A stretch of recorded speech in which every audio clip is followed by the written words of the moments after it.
Welcome everyone to the Museum of Craft and Design. We are so excited that you are here for the Curator walkthrough of Buttons On Beau McCall. I am joined today by guest curator and muse, Sodio, who will be showing everyone the show with a wonderful Curator walkthrough. Yay! Thank you so much for being here today. Thank you. You can stand clap. We can celebrate, have some fun. Everybody say buttons on. Buttons on. Awesome. So I'm the curator of the show. Also, Beau's life partner, professional partner, and we are so honored to be here in San Francisco, our second venue on the tour. So it's lovely to be here.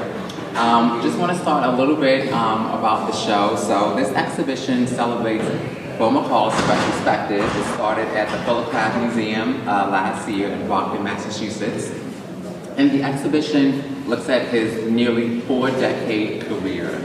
And he works with buttons, obviously, all hand-sewn onto different fabrics, materials, and objects, creating a wealth of visual and wearable art. And so we'll walk through the show today, look at some of those pieces, highlight a few things about them, and then we'll have a little sit-down Q&A and then make our laugh with myself and Beau. Sounds good? Yes. Yeah. Great. Oh, okay. It doesn't just in case, yeah, thank you. So Beau began in 1988 with the Harlem Institute of Fashion. That was his professional debut. So when we get to the archival section, we'll explore that a little bit more. And so, as I said, the exhibition is broken down to 4 different categories. Buttons on the body, which is the wearable part. Buttons on the mind, which is the visual art. Then we have buttons on the soul, which is the archival. And buttons off, which looks at his creations of works without using buttons. So we're going to start here though with the button. So happy Mother's Day to all the moms and mom figures. How many mothers, or you know a mother or grandmother, had a jar of buttons? Yeah, almost everyone's mom or grandma had a jar of buttons, right? Sitting in the house with the dust and the smell of the buttons. So this site-specific installation jar of buttons really celebrates that presence of buttons in our lives, right? And how they've been passed down through generations, through families, as keepsakes. And so, Beau, his journey starts with the jar of buttons. It was at the age of 19 in 1976 when he was fascinated with his own mother's jar of buttons. He was ironing in the basement, and this jar of buttons, was across from him, and he kept looking at it, and he's, for him it was like a spiritual moment. He said the jar was sort of speaking to him. It was almost supernatural. He was just drawn to it, and he would take the jar buttons out, play with it, put them back in the jar, and then eventually he said, you know what, I need to make something with these buttons in this jar, and so that's where the story begins. So this piece really celebrates that. And when you think about the button, it's something that we all have. I see a few buttons, I see some button necklaces, but we take it for granted. A lot of people do. They don't realize the history and significance of the button. And when you think about it, the button has a really rich history. I'll give you just a few key points. There's a timeline in the back that breaks it down even better. But one of the earliest known buttons was in the Mohenjo-Indian Valley, which is now Pakistan. So buttons have traveled through ancient civilizations. They were in Europe, and in Europe they had sumptuary laws in medieval times where certain buttons could only be worn by the wealthy and by royalty. So if you were poor and you had a beautiful decorative button on, you could be fined or arrested for wearing such a button, which is crazy, right? And then buttons have become mass-produced, particularly during the Industrial Revolution, and they became very commonplace. And now buttons are everywhere in all sorts of different materials and surfaces. But also, this piece connects to Black history. Black culture is very significant to Beau's story. He is Black, and it informs his practice in many ways. And when you think about the Black connection to buttons, there's the Laker peoples of the Democratic Republic of the Congo, and they would use buttons in the 19th century to decorate their hats and masks. The enslaved were identified by buttons. Certain buttons. There was like a runaway slave ad ad in a newspaper, and they identify, hey, we're looking for this enslaved person, and he's wearing such and such type of button. And then you think about just the button in the South and Black Southern communities, where they have used buttons to decorate memory jars to honor and memorialize those who passed on. And then, finally, as I just mentioned earlier, buttons have been passed on throughout generations of Black families after enslavement in America. You know, being poor, you saved the buttons because you made your own clothes. And so that's where that sort of starts, and it's really universal. Every culture has some connection to the button. So, shall we move on? All right, good. So, buttons on the sole. This is where you get to learn about who Beau McCall is. So we have the established video where he is telling his own story in his own words. We have his timeline, and just a few notes on the timeline. There's archival material, so starting at the very end is a picture of Beau with his parents, and family is very central to his story. We have his cousin David Fambo in the house, speaking of family. So correct me if I get something wrong. But Beau, born in 1957, was inspired heavily by his parents, his mom's sense of style, her the way she dressed, very sophisticated, elegant, and then the way she decorated the home with different furniture, unique items, and the fact that she was into thrift shopping before it was trendy, right? So Beau and his family, siblings would go with her to the thrift shops and find these secondhand items and see her really remixing them in a way that was inspiring to him. And then his dad was a member of the social club called the Pace Setters. And so his dad would, very neatly dress, suits, ties, and they carried forth this style through their children. And so Beau, from a very early age, understood the power of presentation, the power of the visual. And so, it's from his parents where that understanding of how to use style, fashion, art as a language really sort of takes charge. And then we go through a timeline. We have pictures of Beau from school and so forth. But really important to highlight is 1987, he moves from Philly to New York City. He was born in Philadelphia. And he moved to New York City, and so he saw the Uptown Saturday night fashion show during Harlem Week, which is a cultural festival. And so, the fashion show was started by Lois K. Alexander Lane, who is the founder of the Harlem Institute of Fashion. Have you guys heard of her name? Mm-hmm. Yes, you have somehow? Okay, cool. So her collection, she also started the Black Fashion Museum, is in the National African American Museum at the Smithsonian. So she's a very important figure. So Beau sees this fashion show, thousands of people on the streets of Harlem to see fashion, and he's inspired. And the next year he auditions to be part of the collective, and he's accepted, and so he makes his professional debut in 1988. So that's when he becomes part of their fashion shows, part of their museum exhibitions, and sort of his career begins to take off at that moment. So during that time, he's featured in Women's Wear Daily. One of his bolero jackets, which we'll see, is featured in George C. Book, the Tony Award-winning playwright and director, in his production of the PBS version of the Colored Girls Museum. And there's a clip of that on the kiosk there. And then, he's also in the Quartier Mozart, which is a Cannes Award-winning film. One of his jackets is featured in that film as well. But then, during that time, also several years later, he begins to lose a lot of his friends to the, AIDS, trans violence, diabetes, and these were his queer friends that he grew up with, came of age with in Philly and New York City. And so he's also struggling at that time with trying to be a Black person in fashion and trying to make it. As we know, these systems, especially back then, were not designed for diversity and inclusivity, and so it's very, very hard if you didn't have the funding and the right connections to really skyrocket your career.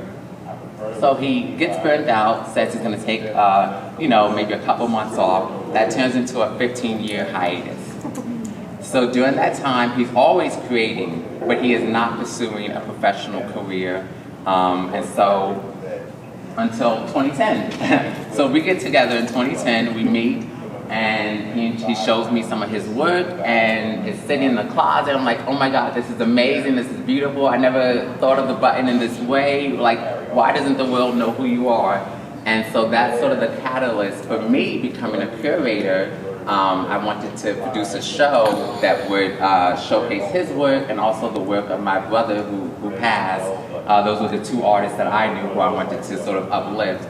And we began this creative journey together. And so since then, we've gotten here. So it's been really magical. And then also here we have his supplies. So we have a replica of that button jar that he saw in his mom's basement. And you'll see the materials that he uses frequently, the denim, the embroidery thread, the scissors, and so forth. So that's this section. And within this section, we have two pieces that I really want to spotlight. We'll start with, right behind you is the button sweater. So this is one of the first pieces he created with buttons, right? So this is from the 1980s. And so this really showcases his earlier process.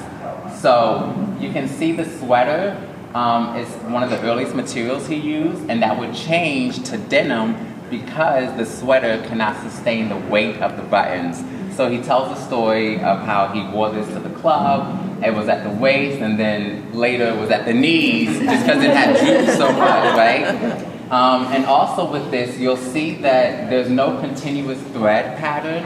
What he did was he would sew the button on and then cut it off and then sew another one, cut the thread. And that's different than his fine process where he has a continuous thread through the works, right? And there's no layering. The buttons are sort of just, dotted across and with the embellishment. But his process today involves a layering of a uniform color or type of button, and then on top of that he adds the decorative buttons which help tell the story.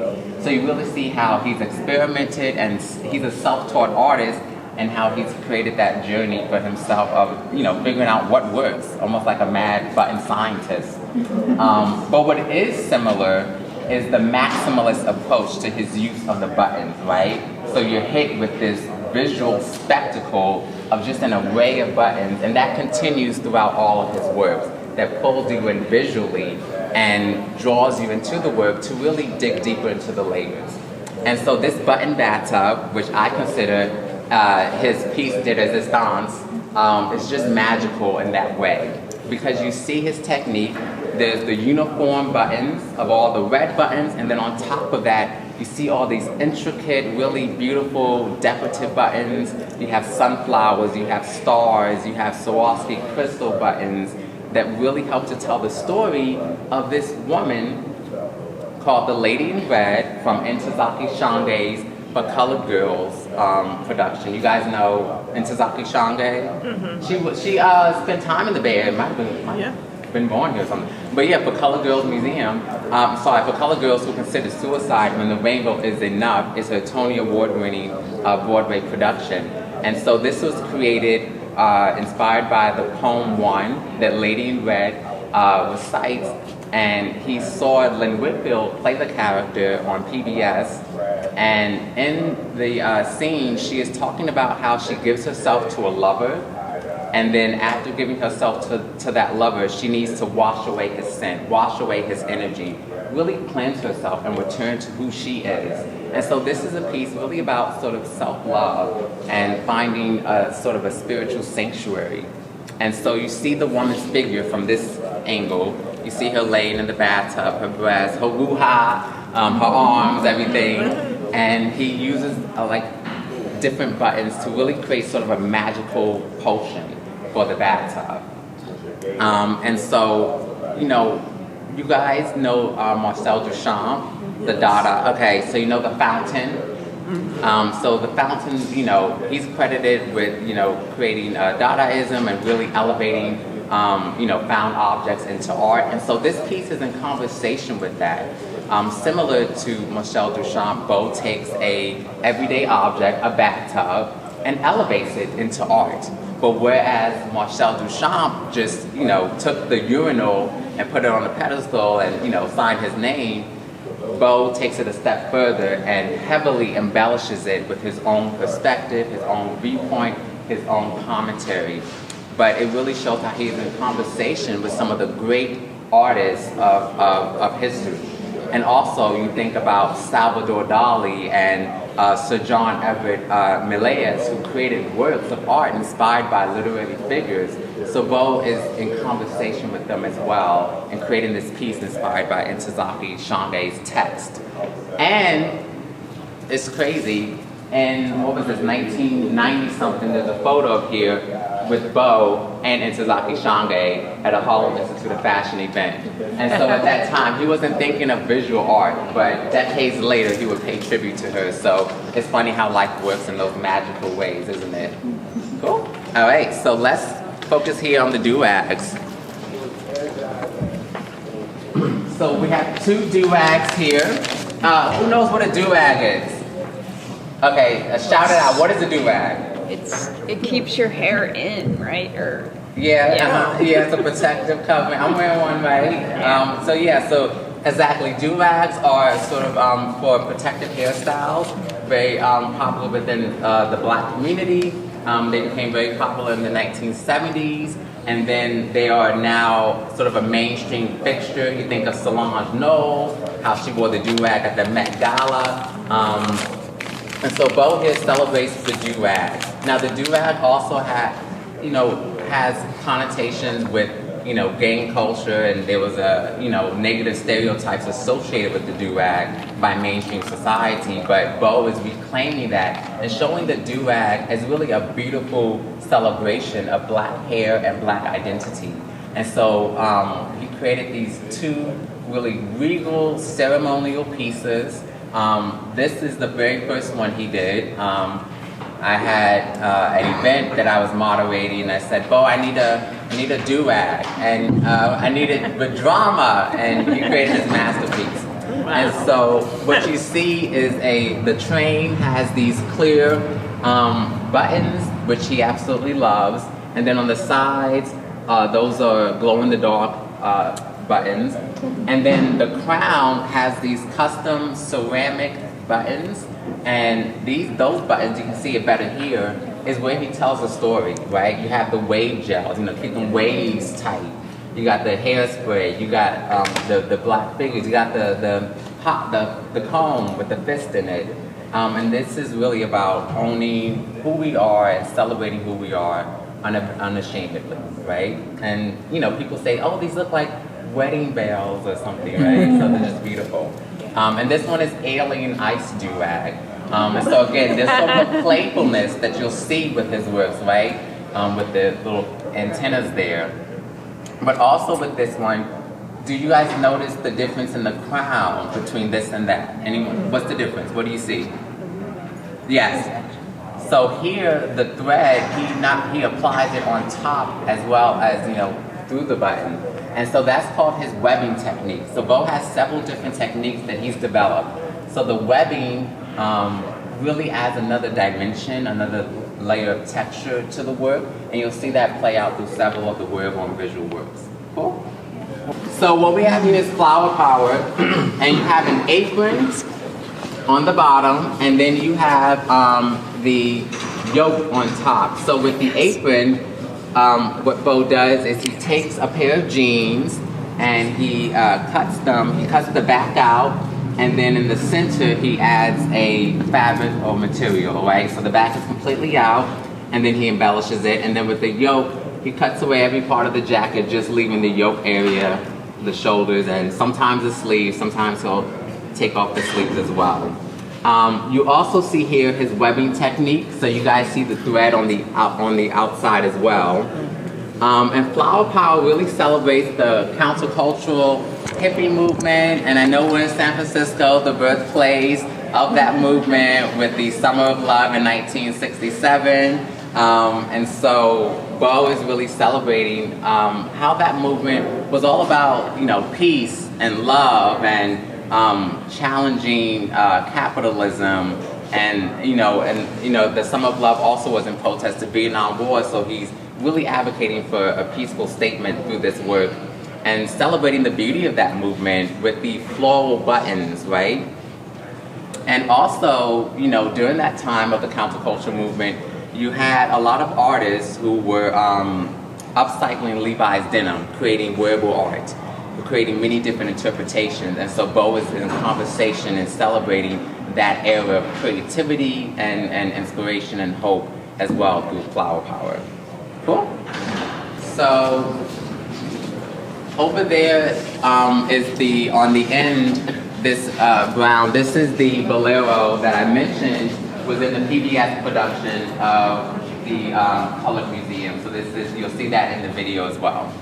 But I want to direct your attention to this piece, which is born in Philly and made in Harlem. So this is his sort of autobiographical piece here.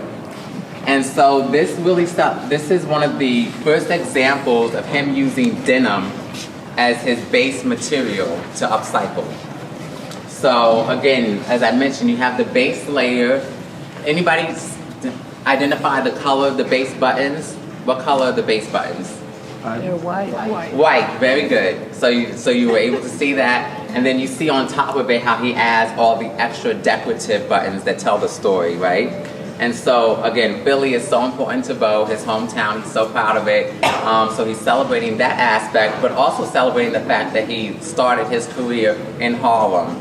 And so you can see there's a pretzel button, you know, to celebrate Philly. Then there's buttons that celebrate Harlem. You know, Malcolm X Boulevard. That's the Malcolm X button there.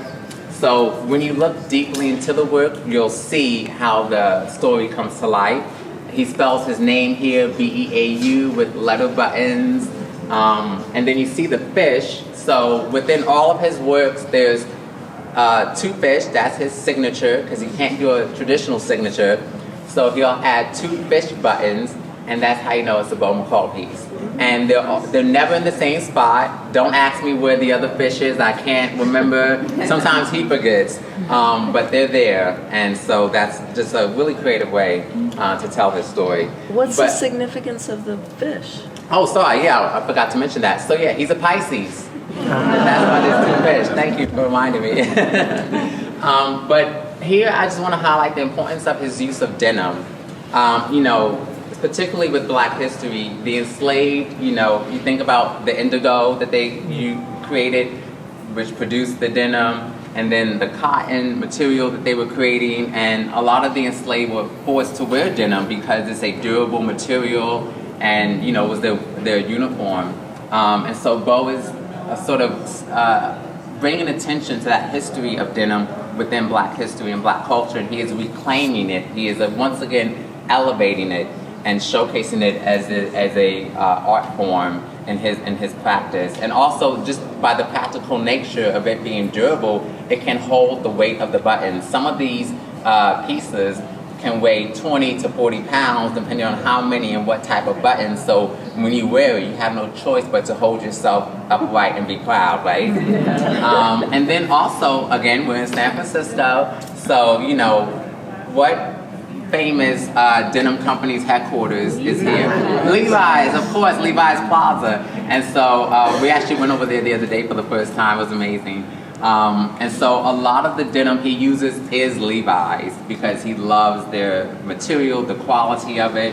You'll find a few other, like he'll sometimes use Lee, rarely Wrangler, but mostly it's Levi's. So we love San Francisco for that. So we'll come around this way, go back around. But again, you see some more aprons, you see some more shorts, you see Speedos, which are really fun. Come this way. Say hi. I know you get lost in the vibes, right? Anybody here went to Catholic school? Okay. How was the experience, if you don't mind sharing? It was, okay. Structured, yes. Structured is a mild way to put it, I suppose. So Beau did go to Catholic school, and for him it was traumatic. It was not a great experience. So he went to Catholic school in the 60s, and you know, it was a time of physical abuse, right? The nuns with their corporal punishment, let's call it what it is, physical abuse. The nuns were also very racist, so he experienced a lot of emotional abuse as well from that. And so this is a piece that he created in reference to the experience. And so he has the school chair. This is the chair, you know, very similar to the one that he had to sit in. And then when you come around this way, you'll see with buttons, he scribbled in A, B, C, D, E, F, U. You got it. I don't have to explain it. So this chair becomes the site of his revenge, holy revenge against the nuns who were very abusive to him. And then you have here, this is a crosshair, and so it really highlights how he was a target of their abuse. Him and the other children, because it was widespread. And then on the rulers that they would use to, you know, to smack your hands, right? He adds, you know, different buttons like the pencil and the book, and then the buttons that spell out yes sister, no sister, because that's how they had to, you know, answer to them. And so again, the button, you know, I think this really showcases how he can use it to drive home a serious message, but also there's always a little playful aspect. What do you guys see underneath? Bubble gum, right? You see the bubble gum, and it's us made with buttons again. So again, that shows us the brilliance of his ability to balance the weighty subject matter with a bit of humor and wit, right? And to bring very detailed, realistic elements to life that we can all connect with and that resonates with us, right? And so this is a really, really powerful piece that he created here with the A, B, C, D, E, F, U. Let's turn our attention to this wall. So these are his collages, and with the collages, he started this during the pandemic. So this was a project with Rutgers University. They approached him to do an artist book. And, you know, he's used to working, you know, 3D with the buttons, right? So he was like, what am I going to do on paper? So he thought about it, and then he came up with this idea of collages. And so these are this is Beau, and he's in here as well. He's in all these. And two of his friends, Antoine, aka Didi Samore, here, and Tracy Monroe here. And so he decided to really celebrate his LGBTQ friends that he came of age with in Philly and New York City, and who are deceased. There's about 10 of them. And there's the artist book in the vitrine, and there's a video of him talking about those friends and what they meant to him. And with these particular group of friends, Antoine and Tracy, they started a punk rock band called Strange Beauties. It was short-lived, only a couple of years. They didn't put out any official records, but we do have demo recordings that you can listen to. But they started this punk rock band. And so what was really important about that is that this was a period in Beau's life when he wasn't pursuing a artistic career, but it was a period of experimentation because he's always been creative. So he created his alter ego, Jeannie Holiday. This is his drag persona, The Strange Beauties. And he was writing the songs. He was doing makeup. He was experimenting with drag. And all that began to inform his work later on in life as a button artist. And he would even, you know, when he did start working heavily with the button, he did wear some of the pieces as part of Strange Beauty. So he's wearing here one of his button sweaters. It's not in the show, but that is a button sweater that he's wearing. So you start to see how the two begin to inform each other, that experience. And then you think about San Francisco, right? And its rich LGBTQ history, Castro neighborhood. You think about the disco diva Sylvester, and Sylvester was a major inspiration in Beau's life and that of his friends, and you know, Harvey Milk, and all these figures who really are important to the LGBTQ movement. And so in this work, Beau spotlights the Black queer experience, which you know historically has been underrepresented and marginalized. And he really celebrates memory. He celebrates friendships, chosen family. For him, this is, these guys were his chosen families. And so it really showcases the power of love and how that love of friendship and community can create a spirit of resilience. Because, this is in the 70s and 80s and 90s, very difficult time from the LGBTQ movement to the AIDS crisis. And then to today, when the community is still under attack by governments. And so this can really help inspire us. And just a note on the process. So you're probably wondering, how do you create these, right? So what you'll notice is he takes photos from his work of the button pieces. So he's like with his phone detail shots. And then he'll print those. And then a lot of these images are archival from his collection. And he'll create the collage by hand. And then they're scanned and printed onto metal. So that's the process. So you'll see, look closely at this pattern. You see the red, white, and blue. So this is a shot from the table behind you. And we're going to talk about the table right there. So this is the conversation. And this is a piece inspired by the Langston Hughes poem, I Too Am America. You guys know that poem? Yeah? Okay, very powerful poem. And Beau here is commenting on slavery, racism, and systemic oppression. And so what you have, again, you have to look really closely at the work. So in this burlap patch, in this corner, are buttons with 50 stars, right? So at the top of each one is a star that represents the 50 states.